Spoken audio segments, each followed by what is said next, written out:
What is up, everyone? Welcome to another edition of Live Locks presented by Scores and Odds. If you haven't checked it out already, just making bad life choices. Going over to scoresandodds.com where you got picks from me, Daniel, right there. That guy. Don't know how I feel about him, but he's there. He's writing picks.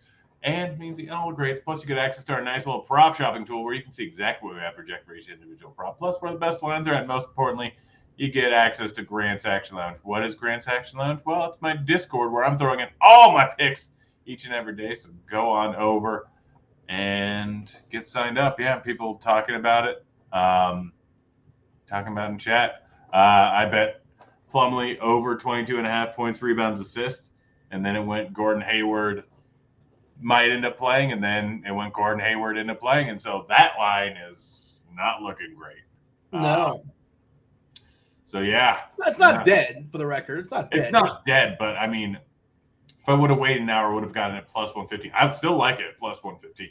I still really like it at plus 115. But you can get it now, but we'll get into that in a second. How are you doing there, Mr. Daniel Chevelson?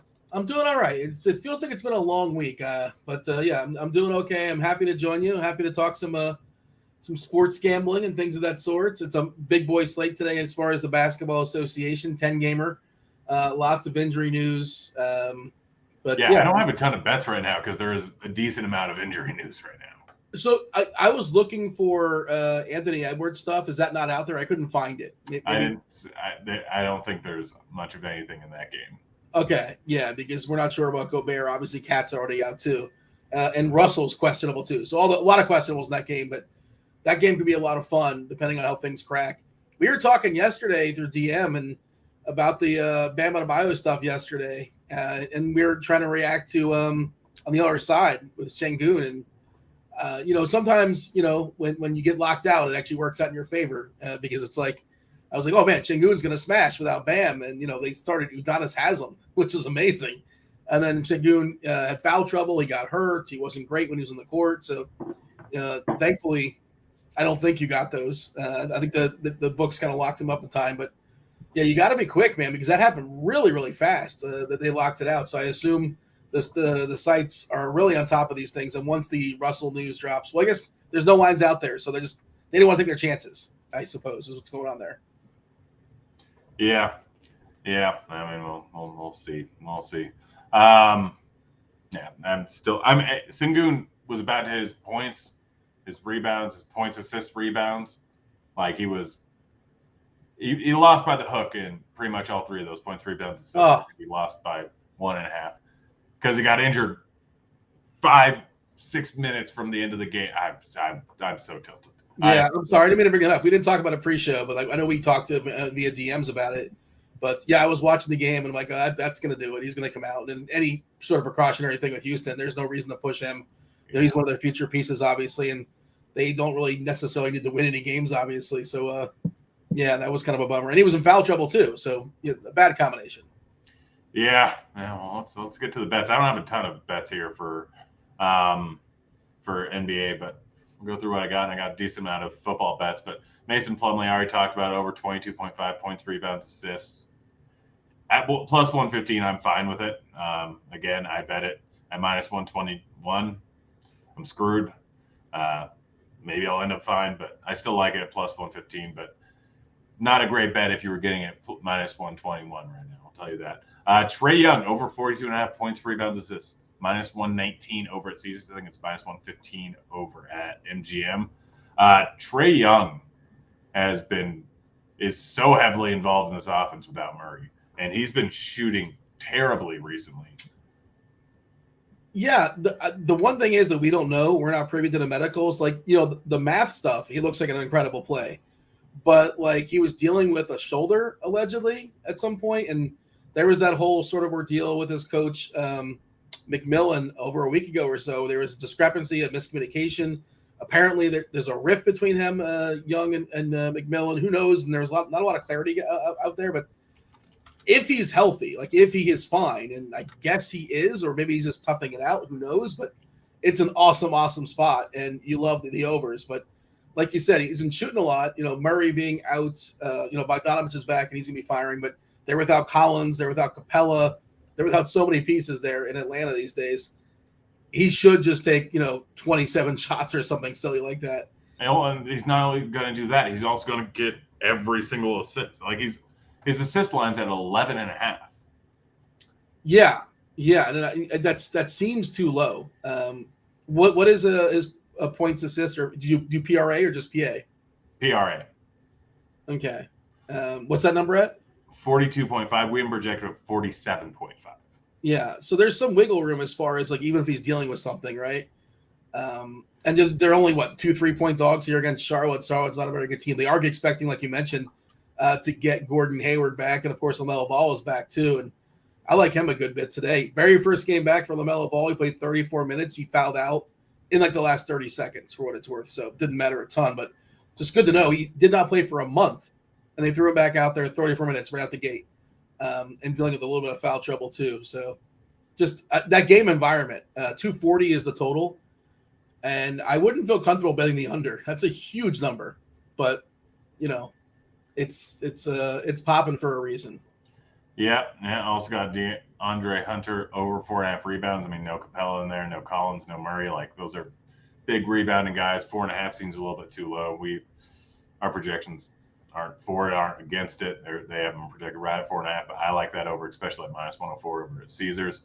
Beef Stew, Isaiah Stewart, over 7.5 rebounds, -122. Yeah, seems a bit too low. We haven't projected 4. Let's see.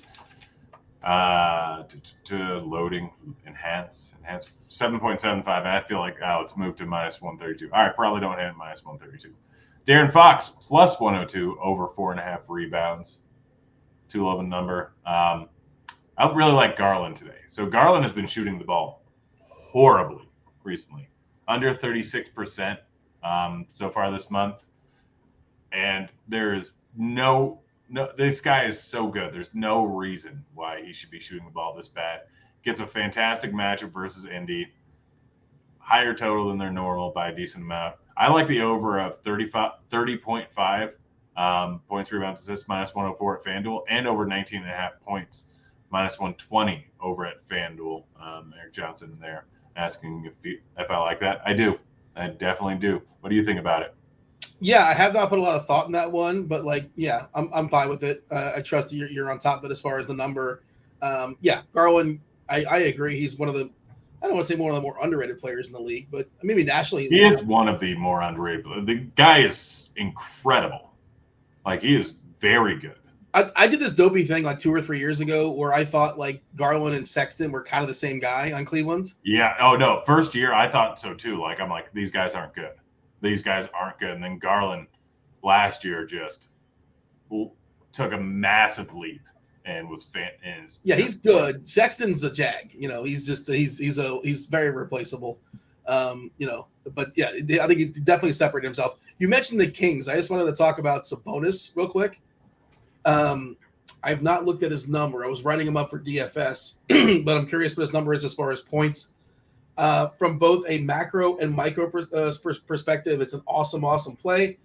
Macro perspective, Detroit second worst defense in all of basketball when it comes to defensive rating. You zoom in for the micro, RG, Roto-Grinders, we have defense versus archetype, our matchup tool. When it comes to versatile bigs, it's the absolute best matchup in basketball for versatile bigs. The Pistons give up the second most points in the paint to opponents. Just a little bit. They're not as bad as Utah because Utah gets destroyed inside. We saw that with Zion last time. Anytime there's a guy that can eat inside against Utah, and Utah doesn't give up threes. They give up the fewest amount of threes. I know we're not talking about Utah, but just worth noting going forward, put it in your back pocket. Utah does not give up threes, but they get absolutely destroyed in the inside. So Detroit's the second worst team as far as yielding points in the paint. And Sabonis, 63.6% of his points come from the paint. It is an awesome Sabonis matchup tonight. I don't know what his points number is at. 19.5, which is about 3 points higher than his normal number. Well, I guess all that stuff is baked in. Yeah. But he also finds himself in a lot of foul trouble on occasion, which is kind of, that's hurt his season average. That's interesting. I'm surprised they baked it up that much, but still. I mean, he's averaging 19.9 points per game this month, 17.5 on the season. He's been on a little bit of a heater recently. Got 20 boards in the last game, obviously. Double. double. 60-minute or what is No, it called? that's Maybe a 2020. Hugh Downs or a Barbara Walters are talking about. He dropped the There it is. 2020. Yeah, there it is. Yeah, so he's been playing well recently. I did his over on assist the other night. I don't mind his over on Eric's asking chat. Over 12.5 rebounds. I don't mind that. Yeah, he's just great matchup here. I like Siakam over 24.5 points. Siakam has been playing pretty well recently. Solid matchup versus Brooklyn. Should be close, high-scoring game here. What do you think about that one? I know Brooklyn's a terrible rebounding team, so I think I would consider pairing them with the PR. I'm not sure if that. Do you generally like more variables as a rule, or it's just like you want to exploit one thing where this team gives up a ton of points to X, and that's that? I bet the line, so I end up betting less PRA stuff. I still bet a decent amount of it, but like the main thing is one side will be like, all right, it's minus 104 on the over on points, and then minus 115 on other sides, the rebounds. Like every once in a while, it lines up where one side is just down on a player for both points, rebounds, and assists. Yeah, and it's like, all right, this is easy. It's off on all three of these, so it's off on PRA.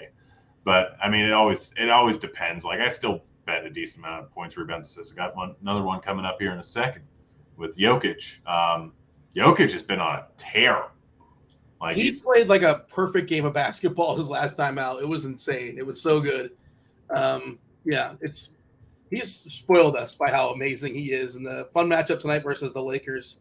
It's nice that I've turned into kind of a Nuggets fan living in Colorado just because of Jokic. Yeah, well, I mean, he's just from a watchability perspective, like top 5 players as far as just fun to watch. I don't know if you want to put like Ja or somebody on there, sure. But I think Ja, Luka, Jokic. I'd say probably Tatum, maybe. Huh? Maybe Tatum. He's not like he's good. I don't know if he is. Trae Young is fully cooking. He's fun. When Trae Young's firing from the logo, he's kind of fun. Yeah, I mean, you can put Steph in there too. Steph is always a blast. Yeah, the Nuggets are. I've got this bet that I made like a month ago. DK had a boost of Nuggets over 49.5 regular season wins plus 110. I got 500 on it, so should have money coming in on that somewhat soon. By the way, so he turned the ball over a bunch against Washington. He had 8 turnovers, Jokic, but he has 17 of 20 from the field, 9 of 10 as far as free throws, 14 boards, 8 assists. He had an incredible time. I don't know if you saw it. Just Google. He always has them. It was amazing this pass he had that nobody else would even attempt. It's just like throwing it like basically the entire length of the court at a one bounce pass to a streaking the KCP or something like that. It was awesome. I just find him so enjoyable, Jokic. But 8 turnovers if you want to knock him. But we call a Russell Westbrook game. Yeah. Well, Russ, he was 0 for 2, Jokic from 3, so I guess that's kind of Russ-like as well. Yeah, but we got a lot of football. We got Saturday football. Are you excited for that? I have family in town, so I don't think I'm going to be playing. I think I'm going to the racetrack. So haven't done that in a while. But yeah, in theory, I would be excited for it, but I don't know how much I'll be partaking as far as the viewing. But yeah, 3 games on Saturday. It should be the Dolphins are up there in Buffalo where apparently there's a snowstorm brewing. So I don't know if you bet some unders in that game or if you got in early on that. But I'm curious if you have anything as far as Miami versus Buffalo. I don't. I have one over in that, and that's pretty much it. We'll get to that.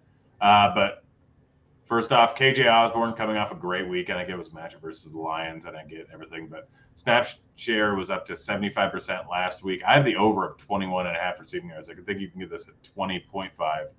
I mean, 75% snap share coming off a 5-target game again versus the Lions. So take that with a grain of salt.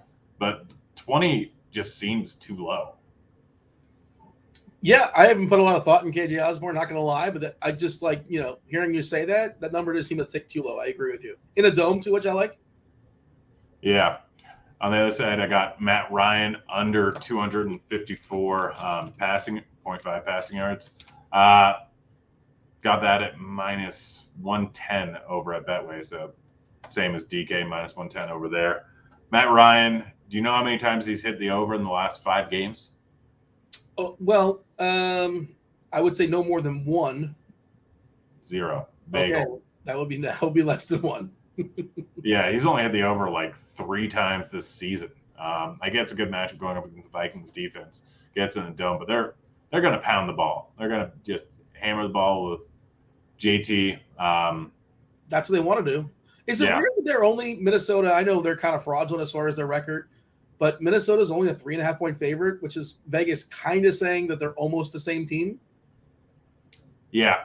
Does that seem a little? I know you don't do a lot of sides and totals. I know you mostly player props, but just no. I mean, we saw it last week with Detroit when Detroit was a favorite. Like, yeah, Minnesota is the most fraudulent team in the NFL by like such a well.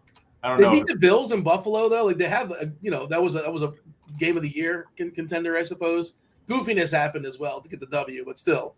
Yeah, well, I feel like the Bills have come close to. They almost lost to the Lions too. They almost lost to the Jets. Like they were in a close game. They've been in a lot of close games. They lost to the Jets, which Jets. I wouldn't say the Jets are fraudulent. They have Mike White under. Their defense is real. Huh? The Jets' defense is real. Yeah, and their offense, like, with with Mike White there, they're pretty solid. I'm not sure if you saw. I assume you saw the news, but Zach Wilson now is going to be quarterbacking them this weekend.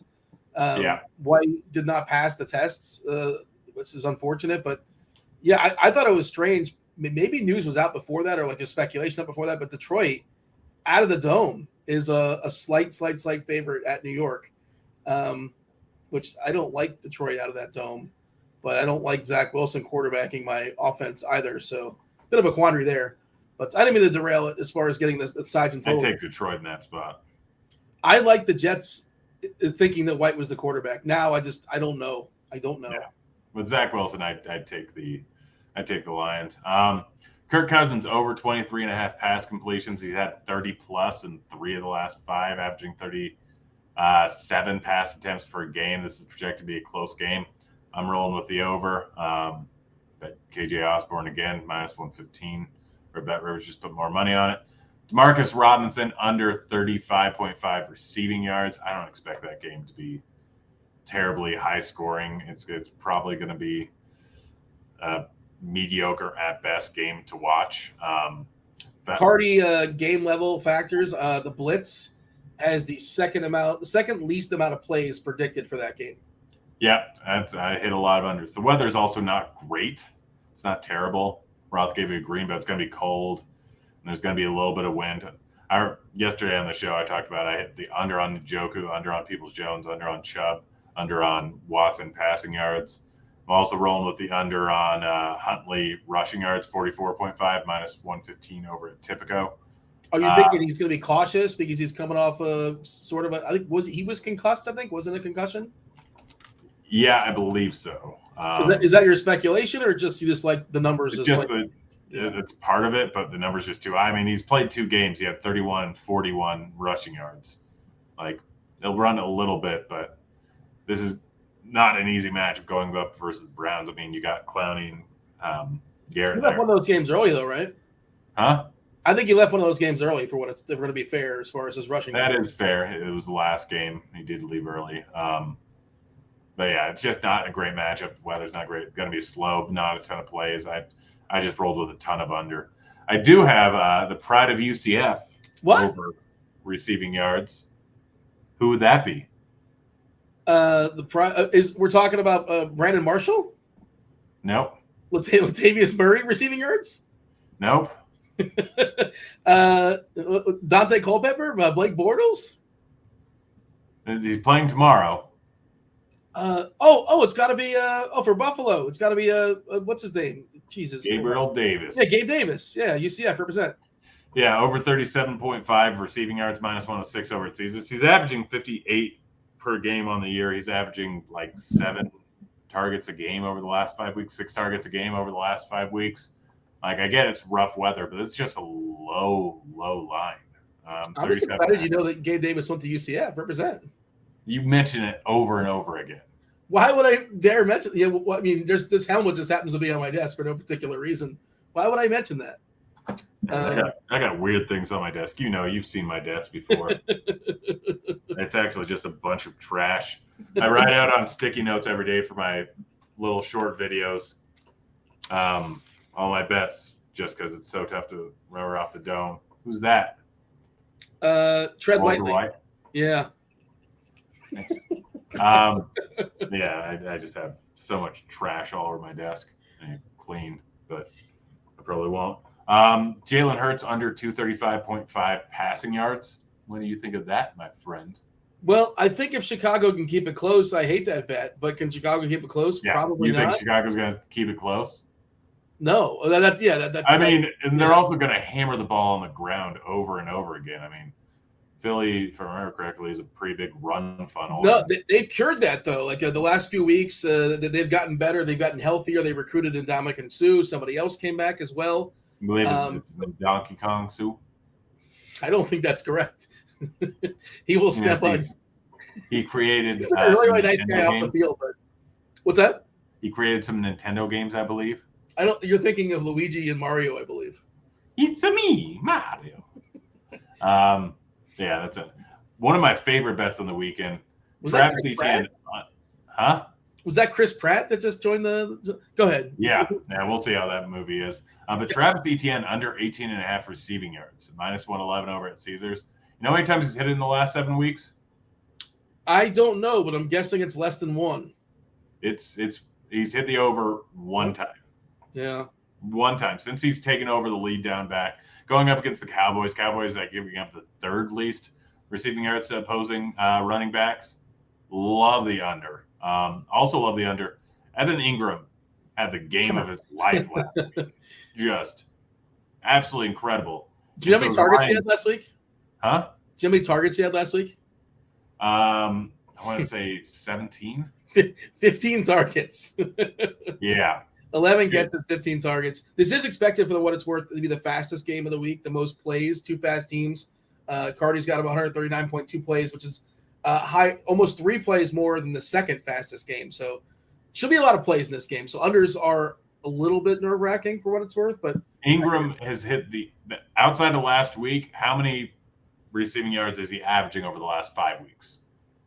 Oh, probably like 27. 12. 12. He just happened to, and Dallas is good versus Titans. 5th least amount of receiving yards given up on the season. Dallas has a solid defense, obviously. But I also took the under on Trevor Lawrence, 257.5 passing yards, -117 at Caesars. I like all the unders for Jacksonville. I mean, Cowboys have a solid defense. Look ahead game possibly for Dallas. They Houston moved the ball on them. Yeah, and then Dallas has Philadelphia next week. They're already talking smack with Philly. And the Jags are kind of a team on the rise. I think we get some points in this game. I think this game actually is a bit of a shootout. Should we do a movie bet? I don't even know. I don't even know who owes what at this point. We'll just wipe the slate clean. Okay, well, what's the bet? I'm happy to do one. Lawrence under. I'm taking the under of 257.5 passing yards. Yeah, I'll take over 257.5. Sure. Give me Trevor Lawrence over. Yeah. So Desmond Ridder probably getting the start this weekend. Yeah, I mean, does that change things, or it's just like he's going to hand the ball off just like Mariota handed the ball off, and that's that? Like, I guess he's got a better arm than Mariota, but any quarterback, right, in the league should have a better arm than him. But are they going to let him throw? Ideally, Atlanta's probably going to want to do the same stuff, I'm guessing, mostly. Maybe I bet the under on his rushing yards, 24.5. He did run a bit in college. Obviously, the offense has Mariota in it normally, and they'll let him run a bit. But I'm liking the under at 24.5, -109 at Caesars. I don't know enough about him to give a good take, to be fair, but I would have guessed that number would have been higher. I thought he had more legs than that, but I don't know. I don't watch a lot of college football. I'm not, an NFL draft scout guy. I don't. That's not my area of things that I focus on. But I'm surprised that number is that low. But maybe it certainly could be. I mean, it's probably. I assume it's right. Yeah. I'm hitting the under. Tannehill under 10.5 rushing yards. I've hit this a few times in recent weeks, and it's gone very poorly the last two. But I mean, prior to that, he had double-digit rushing yards. He just 3 times this season. I mean, granted, some of it was injured, but earlier on in the season wasn't running a ton. Don't expect him to run a ton this one. Rolling with the under. I'm rolling with the under on Saquon Barkley, 21.5 receiving yards, -113 over at Caesars. Bit too high. I know that Saquon is a solid receiving running back. I don't expect a ton of points in this game. He hasn't been getting a ton of passing game work. Is at the under in each of the last 6 weeks. They just don't really want to throw the ball too often. Don't really want to throw the ball to him too often.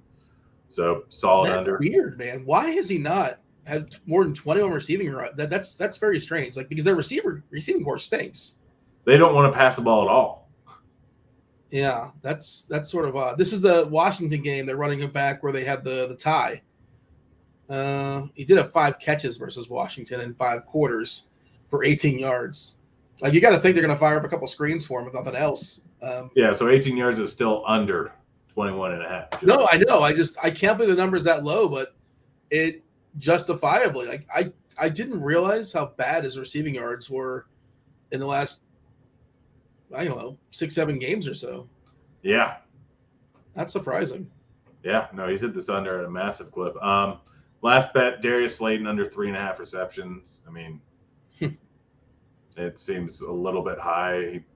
He did have 6 versus Washington last time they played, but overall, he's at the under in 3 of the last 5 games. He's under a 65% clip this season. I mean, obviously, it's a little swayed because they did have Shepard. They had different wide receivers, but not a great matchup. I'm rolling with the under.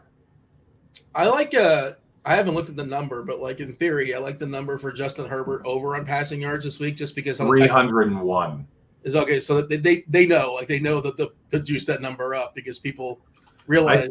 I'm almost thinking about hitting the over, like even that high. It's so high, but Tennessee is really, really good against the run, and they essentially force you to pass. And Eckler is essentially the Chargers don't want to pass or don't want to run anyways. And they have all their pieces, like, they have Williams and Allen and Palmer and Carter, and Eckler is essentially a receiver, more or less. And Tennessee is really vulnerable to the air, and I think the Chargers, analytically inclined organization, would recognize that they should just pass the ball a ton against the Tennessee Titans. What you happen to know off the top of your head what Cardi has projected for Herbert passing yards? I can check. Let me check. I think he's probably right around there would be my guess. Yeah. I'll guess 305. It's a big projection. I mean, 301 is a big over. That's hasn't projected for 298.14. Yeah. I feel like that's something that got like pumped up throughout the week. I bet it was lower like 4 days ago. Yeah, it could have been. Who knows? That's the show. What movie should? Yeah, if you guys are looking for more sports content and betting content, at this point in the show, we're probably just going off the rails. But what movie should I make you watch? Are you excited to watch The Whale? I'll definitely watch it. It's critically acclaimed, and I'm excited for Brendan Fraser potentially making a bit of a comeback. We haven't seen him. And what was the last Brendan Fraser movie that mattered? I know he's your guy, so I figured it was that one movie where he wasn't that he was the main guy. It's been, I think, The Mummy was the last one. But he was in, what was it? It was I watched it, but it wasn't anything that I loved. No Sudden Move, I think, was it? Oh, I did see that. It's a small part in that. I think Don Cheadle's in that too, and maybe Benicio del Toro. That was a little bit. I just expected more because it had a great cast and a good director as well. It was fine, but I expected more. Darren Aronofsky directs The Whale, and he's directed one of my favorite movies of all time, The Wrestler. He did Black Swan. He does interesting movies. I'm not sure have you seen The Wrestler? I have, and I think I watched Black Swan. Black Swan is really trippy. I was going to give a spoiler, but I'm not because it's interesting. Requiem for a Dream is also really, really trippy. I'm not sure if you've seen that. Yeah, I've seen Requiem for a Dream. Yeah, that's a trippy movie. And Mother was wild. A lot of people did not like that movie. I kind of lost me too, but it's if nothing else, his movies are interesting. So I'm sure The Whale is interesting. Have you seen Mrs. Witherbottom? Mrs. What? Winterborn. Sorry, I got that wrong. Mrs. Winterborn. I don't think so. I might give that to you. It's actually pretty good. Let's see what Rotten Tomatoes. Oh, critics did not like it. From 1996, 15% Rotten Tomatoes. From the critics, 63% from the audience. Are you sure it was good? And like your memory, what is this? 63% from the audience. Oh, dude, I better get this right. Mrs. Winterborn. Yep. Starring Ricky Lake and Shirley MacLaine. Okay. When was the last time you saw Mrs. Winterborn? 2 months ago. I'm kind of going through and watching every Brendan Fraser movie. Best one is With Honors, pretty sure. Best one's The Mummy. Yeah, it's The Mummy. With Honors is good. It's The Mummy, Blast from the Past. Casino Man's up there. Airheads is up there. Airheads is the one with Sandler, right? Sandler and Buscemi. Yeah. With Honors is good. School Ties was pretty solid. Super. Crash was. I need to rewatch that. It was eclectic. It was he was like it was like 7 different people. I don't think there was like one main person that starred in that movie, if I remember correctly. It did win the best movie, but I feel like it's like one of those like regrettable best movie pictures. It was a bad year for movies. Yeah. What it was. There was Scout was really. I really liked the Scout. What was the name of his character? The Scout. It was. What was it? It was Steve Nebraska. Yes, I knew it was a good name. Yeah. He was like a Otani before Otani. Yeah, well, he was like Otani times 10. Well, he was a hitter and a pitcher. Like, wasn't he like elite at both, if I remember correctly? Yeah, he was probably the best in the league at both. Yeah, and he was I believe a Yankee. Yeah, but I'd say Mummy, Blast from the Past, and then I'd go With Honors, probably number 3. Not George of the Jungle, which you had me watch when I stayed at your house. Fantastic. I need to watch Dudley Do-Right again. No, you don't. Nobody has said that. Like in the history of the world, there's 8 billion people in the world. Not one person has ever said, I need to watch Dudley Do-Right again. Never. It's never happened. What do you think the Rotten Tomatoes was on it from the critics? Critics? 14%. 16%. What do you think the audience was? Well, I bet the audience, even the audience is like, this is terrible. 21. 23. You're pretty close on both those. Nailed it. Yeah. I mean, come on. And do you really, really genuinely want to watch Dudley Do-Right again? Yeah. Ugh. All right, well, Sarah just. That's the show. That's the show. Get those bets in. Again, they're all right up here on the screen. I like to gamble. I'm doing pretty well this month. How you doing this week? Yeah, I didn't ask you. You normally would talk about that. So the bets I put in the afternoon went terrible. On this show, I lost $340. Yeah. But I ended up losing like $4,000 yesterday. Still, I'm up about 7K this month, so it's not going terrible. It's not great. It's not terrible. I mean, 4K a month for 2 weeks is pretty. It's pretty good, man. I mean, I know that you took some swings and they missed, but that's pretty solid. I generally shoot for about 25K a month.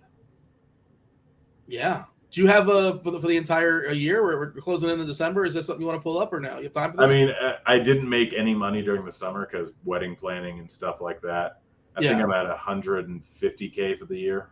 So I mean, that's really good. That's awesome. The problem is I'm limited so much on so many different sites, and like just finding people who are degenerate gamblers to put down bets for me is tough. It's very tough. I want to see your Craigslist ad. Like, yeah, if I could get full units down, I'd be up about 500K, but I can't get that down right now. I mean, you're apologizing for having 6 figures and wins in a space that like a lot of people lose. So that's something. I think it's something to be proud of. I think it's awesome. Yeah, I mean, I kind of for how well I'm doing, generally go off of ROI. And I think I'm at 6%, which is solid. Like my general goal is to get 6% on 4 to 6 million in play, which is going to be somewhere in the realm of 2.5 or 250 to 400,000 a year. But it's just figuring out ways to get more money in play. I mean, on my honeymoon, I literally signed up for sports books in every single state. I go down to Arizona to sign up for sports books. I'm going to start going over to Kansas occasionally.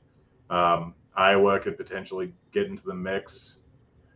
Yeah, it's a grind trying to get money down.